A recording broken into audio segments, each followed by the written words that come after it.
नमस्कार, मी दीपिकाच रेसिपीमध्ये तुमचे मनापासून स्वागत आहे। आज बनवूयात लस्सी। त्यासाठी इथे मी साधारण 1 कप दही घेतला आहे।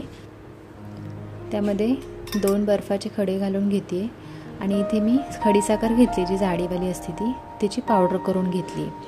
ते 3 चमचे घालून घेते।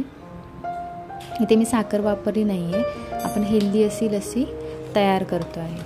आता हे छान फेटून घ्यायचं आहे, खूप फेटायचं नाही आहे, थोडंसं दाणेदार राहिली पाहिजे लस्सी, एवढंच फेटून घ्यायचं आहे।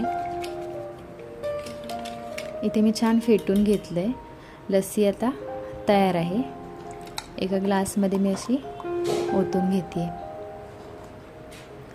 आणि वरती इथे मी जी साई येते ती साई फेटून घातली आहे। मलाईदार लस्सी आपली तयार आहे। तुम्हाला जर माझी ही रेसिपी आवडली असेल तर व्हिडिओला लाईक करा व माझ्या चॅनलला सबस्क्राईब करा। व्हिडिओ पाहिल्याबद्दल धन्यवाद।